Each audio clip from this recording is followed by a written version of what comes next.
26 मार्च 2025 शाम 7:30 बजे यूपीआई एक ऐसा क्यूआर बेस्ड पेमेंट सिस्टम जिसकी हम हिंदुस्तानियों को आदत पड़ चुकी है। अब हम वॉलेट तक बाहर नहीं ले जाते, फोन से क्यूआर कोड स्कैन करके पैसे दे देते हैं। और ये एक बहुत बड़ी उपलब्धि है कि हमने इस बड़े देश में इस तरीके की फाइनेंशियल लिटरेसी लाई है। तो 26 मार्च को 7:30 बजे यही UPI based QR payment system ठप हो गया। लोग पेमेंट करने की कोशिश कर रहे थे, पेमेंट होनी बंद हो गई। तमाम ऐप्स जैसे कि गूगल पे, फोन पे, पेटीएम, इन सारे ऐप्स पर लोगों के ट्रांजैक्शंस नहीं हो रहे थे, डिक्लाइन हो जा रहे थे। कुछ केसेस में ऐसा भी सुनने में आया कि यहां से पैसे कट गए लेकिन मर्चेंट को नहीं मिले। जैसे आप कुछ खरीदने गए, उसको नहीं रिसीव हुआ, आपका पैसा कट गया। इस तरीके की शिकायत आने लगी। 7:50 तक ट्रांजैक्शंस ना होने की 2750 शिकायतें दर्ज हो गईं। अब आप समझिए कि ये और कितना ज्यादा होगा जो लोगों ने महसूस किया होगा। इतना तो सिर्फ महज दर्ज हुआ है। खैर, कुछ समय बाद एनपीसीआई यानी कि national payments corporation of India ने यह बताया कि ये एक टेक्निकल ग्लिच है और चीजें ठीक हो जाएंगी, हम काम कर रहे हैं। ठीक भी हो गया, अब स्थिति सामान्य है।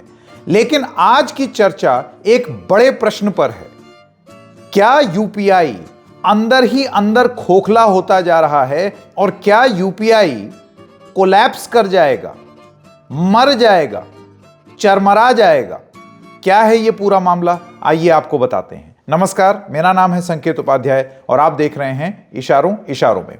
तो जैसे कि हमने आपको शुरुआत में ही बताया कि यूपीआई पेमेंट सिस्टम यानी कि क्यूआर कोड से स्कैन करके सब्जी लेनी है, क्यूआर कोड स्कैन कर दिया, दूध लेना है, स्कैन कर दिया, कोई भी और चीज़ खरीदनी है, वो आदमी जो है वो पूछ देता है कि भाई क्यूआर कोड स्कैन कर दो, यूपीआई से दे दो, आपको भी सहूलियत मिलती है, खट से अकाउंट से पैर है, तुरंत सब कुछ हो जाता है। हमको इसकी आदत लग चुकी है। ये सिस्टम कुछ घंटों के लिए बैठ गया, लोगों को पेमेंट्स करने में दिक्कतें आई, बाद में ये ठीक भी हो गया। डाउन डिटेक्टर नाम की एक एजेंसी ने यह बताया कि 2750 लोगों की शिकायतें हुई हैं। जीपे, पेटीएम, फोन पे पर ट्रांजैक्शंस नहीं हो रही थी। बाद में national payments corporation of India ने यह बोला कि we are working on fixing UPI. X account पे जा करके एनपीसीआई ने कहा, NPCI had faced intermittent technical issues owing to which UPI had partial decline. उन्होंने ये नहीं बताया कब तक ठीक करेंगे, लेकिन थोड़े कुछ घंटों में वो सही भी हो गया। अब ये तो हो गई एक कहानी, लेकिन हम ये क्यों कह रहे हैं कि यूपीआई कहीं मर तो नहीं जाएगा या खत्म तो नहीं हो जाएगा, ये सिस्टम कहीं बैठ तो नहीं जाएगा? दरअसल ये अपने आप में पेमेंट्स की एक क्रांति थी, भीम यूपीआई। आप जानते हैं सरकार ने इसको बहुत बढ़ावा दिया, पुश दिया। इससे पहले ऑनलाइन पेमेंट करने के तरीके क्या थे याद कीजिए। या तो कैश से पेमेंट होती थी, नहीं तो आप कार्ड स्वाइप करते थे। कार्ड स्वाइप करने में एक पॉइंट ऑफ सेल मशीन चाहिए होती है, इतनी बड़ी एक मशीन होती है, उसमें या तो कार्ड स्वाइप होता है या चिप अंदर लगती है या टैप हो जाता है ऊपर, जिसको बहुत सारे लोग वाईफाई से पेमेंट कर दो ऐसे भी बोलते हैं। इन सारी चीजों में अगर आप इससे पेमेंट करते हैं तो इसमें एक फीस लगती है। उस फीस का परसेंटेज अलग अलग है, क्रेडिट कार्ड पर अलग, डेबिट कार्ड पर अलग। यानी कि उस मशीन को इस्तेमाल करने का आप ऐसे समझ लीजिए एक तरीके का सुविधा शुल्क, कि वो मशीन है, उसका एक सिस्टम है पीछे, उसको चलाए रहने के लिए कन्वीनियंस फी आप मान लीजिए। इस पूरी चीज को कहा जाता है MDR यानी कि मर्चेंट डिस्काउंट रेट। अब आप डिस्काउंट शब्द सुन करके ये सोचेंगे कि ये तो डिस्काउंट मिलेगा। इसका सीधा सीधा मतलब ये है कि वो जो भी कंपनी है जो ये पैसा ले रही है आपके कार्ड से मर्चेंट के लिए यानी कि दुकानदार के लिए, वो दुकानदार से कुछ परसेंट पैसा कट लेगी कि भाई हमने आपको ये सुविधा दी, इसमें हमारी फीस ये। इसी वजह से आपने नोटिस किया होगा कि कई बार जब आप कार्ड से पेमेंट करते हैं तो बहुत सारे दुकानदार अपनी दुकान पे पीछे पर्ची भी लगा देते हैं कि 2% एक्स्ट्रा लगेगा। यानी कि जो चीज इस मर्चेंट को या दुकानदार को अपनी जेब से देनी थी, वो ये ग्राहकों को आगे पहुंचा देते थे कि भाई आप ही पर मैं ये बर्डन डाल दूंगा, तो ये 2% एक्स्ट्रा ऐड होकर के आप ही को देना पड़ेगा, मैं नहीं दूंगा अपनी जेब से। और इसी सब के बीच में बहुत सारे लोग कैश देने लगे कि आप छोड़िए ना, 2% एक्स्ट्रा लग जाएगा, कैश दे दीजिए। फिर आया यूपीआई। यूपीआई में ऐसा कोई नियम नहीं था। सरकार ने यह बोला कि यह मर्चेंट डिस्काउंट रेट एक फूटी कौड़ी भी नहीं लगेगी, यानी कि किसी भी रिटेलर को, किसी भी दुकानदार को अपने ग्राहक से कोई एक्स्ट्रा पैसा नहीं लेना पड़ेगा और ना ही सरकार को या इस पेमेंट की कंपनियों को एक भी एक्स्ट्रा पैसा देना पड़ेगा, जो वरदान साबित हुआ। ग्राहकों के लिए भी हुआ और मर्चेंट्स के लिए भी हुआ, दुकानदारों के लिए भी हुआ। क्योंकि अक्सर आपने सुना होगा दुकानदार कहने लगे थे क्रेडिट कार्ड और डेबिट कार्ड से पेमेंट मत कीजिए, नेट बैंकिंग से पेमेंट मत कीजिए, यूपीआई कर दीजिए। उसके पीछे का मकसद यह था क्योंकि उनको और कोई पैसा नहीं देना है, क्योंकि सरकार ने ऐसा प्रावधान नहीं रखा। जीरो प्रोसेसिंग, जीरो सुविधा शुल्क, यह बहुत बढ़िया हुआ। इससे हुआ क्या कि ऑनलाइन पेमेंट बढ़े, लोग बहुत सारा पैसा देने लगे। दो माध्यम से पैसा देने लगे। एक होता है पीपल टू मर्चेंट, यानी कि एक आदमी एक दुकानदार को पैसा दे रहा है, और पीपल टू पीपल, यानी कि मैं अगर आपको पैसा ट्रांसफर करूं यूपीआई से तो वो पीपल टू पीपल ट्रांजैक्शन होती है। ये दोनों ही चीजों में अभूतपूर्व वृद्धि हुई। इतनी हुई कि अगर आप ट्रांजैक्शंस देखें तो जनवरी 2025 में टोटल 23.48 करोड़ रुपए का यूपीआई का ट्रांजैक्शन हुआ है इस देश में। रिकॉर्ड, एक महीने में आप सोचिए इतना करोड़ रुपए का आदान प्रदान हो गया। और टोटल ट्रांजैक्शन 16.9 बिलियन थी जनवरी में। और जितनी भी ऑनलाइन पेमेंट्स होती हैं, आपको जान के ताज्जुब होगा, 80% रिटेल पेमेंट कार्ड से नहीं हो रही हैं, नेट बैंकिंग से नहीं हो रही हैं, सिर्फ और सिर्फ यूपीआई से हो रही हैं, क्योंकि उसने इतना आराम दे दिया था और हम इस आराम के आदी भी हो गए थे, दुकानदार भी आदी हो गए थे। लेकिन यहीं आ गई एक गड़बड़, और वो गड़बड़ ये है कि कोई भी चीज मुफ्त नहीं होती। जो भी प्राइवेट कंपनीज हैं या पूरा इकोसिस्टम है, आप सोचिए आपने स्कैन कर दिया, वो सॉफ्टवेयर डेवलप हुआ, लगातार उस सॉफ्टवेयर को चलाते रहने के लिए, और वो भी महीने दर महीने जब ग्राहक बढ़ते जा रहे हैं, लोग और ट्रांजैक्शन करते चले जा रहे हैं। दिसंबर 2024 में 16.73 बिलियन ट्रांजैक्शन हुई, तो जनवरी में 16.99 बिलियन हो गई। मतलब हर महीने ये ट्रांजैक्शन बढ़ती चली जा रही हैं।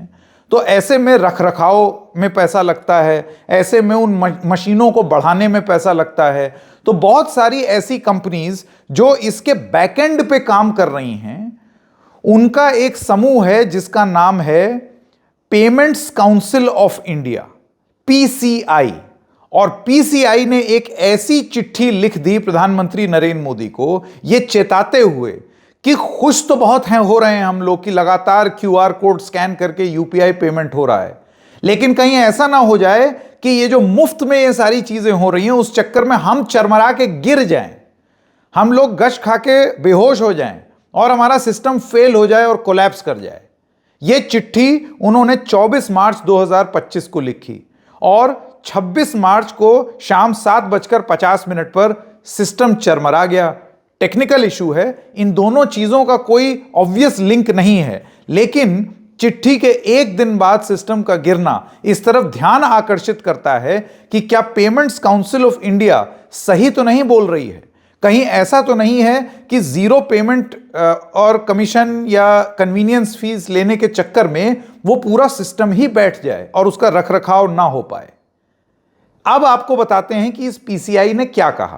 पीसीआई ने अपनी चिट्ठी में यह लिखा कि सरकार ये जो मुफ्त में ट्रांजैक्शन कर रही है, ये मुफ्त में ना करे, और खास तौर से उन लोगों के लिए बिल्कुल भी मुफ्त ना हो जो बहुत बड़े बड़े मर्चेंट हैं, जिसका कई लाखों में यूपीआई में ट्रांजैक्शन होता है। भाई ये तो रईस लोग हैं ना, अमीर लोग हैं, पैसा तो दे सकते हैं। आप ना लीजिए बहुत ज्यादा पैसा, लेकिन कम से कम थोड़ी सी तो फीस लगाइए उस दुकानदार पर या उस बड़े क्लाइंट पर जो लोगों से पैसा ले रहा है। और इसके लिए पेमेंट्स काउंसिल ऑफ इंडिया ने कहा कि आप 0.3% की एक फीस की अनुमति दे दीजिए। अभी मुफ्त है। 0.3% का मतलब यह हुआ कि कल को अगर आप दुकान पर जाएंगे और 1000 रुपए का कुछ सामान खरीदेंगे, तो आपको या जो मर्चेंट होगा या दुकानदार होगा, उसको टोटल 1003 रुपए बनेंगे। यानी कि उस 1000 रुपए में से 3 रुपए उसको ये क्यूआर की सुविधा इस्तेमाल करने के लिए वापस देना पड़ेगा इन कंपनीज को। जो क्यूआर कोड मुहैया करा रही हैं, जो पूरा सिस्टम यूपीआई का मुहैया करा रही हैं, ये उनकी गुजारिश है। यानी कि अगर 2,000 रुपए की ट्रांजैक्शन है तो उस पर 6 रुपए की फीस, 10,000 का ट्रांजैक्शन है तो 30 रुपए की फीस। अभी तक ये सारी चीजें फ्री हैं। अब होता क्या है, जैसे कि अभी थोड़ी देर पहले हमने आपको बताया, ये दुकानदार क्या करते हैं, क्रेडिट कार्ड में जो इनको पैसा देना है, ये वो बर्डन भी कस्टमर पर डाल देते हैं कि भाई 2% एक्स्ट्रा लगेगा या फलाना % एक्स्ट्रा लगेगा। तो अब क्या, यूपीआई में अगर इस तरीके की फीस लग जाती है तो यह फीस भी ग्राहकों से ली जाएगी। यानी कि 1,000 रुपए का आप सामान खरीदेंगे तो आपको 1,003 रुपए देने पड़ेंगे। 10,000 का सामान खरीद लिया तो 10,030 रुपए देने पड़ेंगे। तो यह एक्स्ट्रा शुल्क क्या लोगों से ही वसूला जाएगा, क्योंकि इनको अपना सिस्टम को चला करके रखना है। सरकार मुफ्त में अगर काम करा रही है तो क्या यह बात सच है?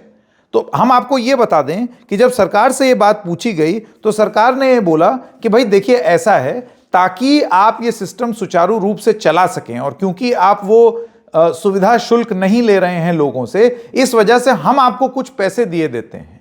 और सरकार ने पिछले वित्तीय वर्ष यानी कि 2023-24 में 3,268 रुपए यूपीआई को दिए कि अब अपना सुचारू रूप से चलाइए, ये लीजिए इतना पैसा। ये पैसा इस वर्ष, इस वित्तीय वर्ष में 1,500 करोड़ रुपए हो गया, यानी कि लगभग आधा हो गया। और उसी के बाद पेमेंट्स काउंसिल ऑफ इंडिया ने चिट्ठी लिख दी प्रधानमंत्री को कि अरे भाई, ग्राहक बढ़ रहे हैं, लोड बढ़ रहा है, और आपने हमको दिए जाने वाले पैसे आधे कर दिए, और आप दे 1,500 करोड़ रहे हैं। और पीसीआई का यह कहना है कि कुल लागत, जो पैसा लगता है इस पूरी सुविधा को चलाते रहने में और इसको एक्सपैंड करके तकनीक के माध्यम से और बेहतर करने में, सालाना 10,000 करोड़ रुपए लगता है। और आप दे रहे हैं 1,500 करोड़ रुपए, और आप ये भी नहीं चाहते कि हम किसी से कोई पैसा लें। तो ऐसे में यूपीआई बैठ नहीं जाएगा तो और क्या होगा? किसी भी चीज को चलने के लिए पैसे लगते हैं। अब दो चीजें हो सकती हैं, या तो ये जो पेमेंट्स काउंसिल ऑफ इंडिया वाले लोग हैं, क्यूआर कोड के पीछे की जो लोग हैं, वो दाम जरा बढ़ा करके बोल रहे हैं। 10,000 करोड़ हो सकता है ना लगता हो भाई, वरना सरकार 1,500 करोड़ और 3,268 करोड़ रुपए क्यों दे रही है, जब उसको मालूम है कोई लॉस तो खाएगा नहीं अपना।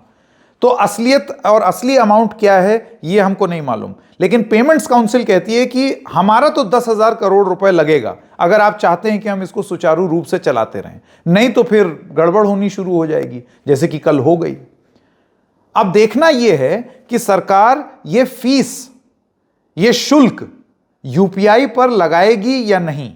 अगर ये शुल्क लग गया तो आप मान के चलिए कि जितने भी ट्रेडर हैं, जितने भी दुकानदार हैं, वो ये बर्डन पूरी तरीके से आपके ऊपर डाल देंगे, जैसे कि वो क्रेडिट कार्ड में डालते हैं। सरकार अब इस पर क्या बोलेगी ये हम नहीं जानते, इंतजार रहेगा सरकार के जवाब के लिए। लेकिन एक बहुत बड़ी उपलब्धि हिंदुस्तान की यूपीआई और क्यूआर कोड पेमेंट के माध्यम से, जिस पर अब 80% ऑनलाइन पेमेंट सिस्टम टिका हुआ है, अगर वो इस पैसे के चलते रखरखाव में कमी के कारण और एक्सपेंशन की कमी के कारण अगर चरमरा के गिर जाता है, तो क्या इसमें देश की बेइज्जती नहीं होगी? देखते हैं सरकार की तरफ से क्या जवाब आता है। इशारों इशारों में आज इतना ही, फिर मिलेंगे किसी और मुद्दे के साथ। तब तक के लिए नमस्कार।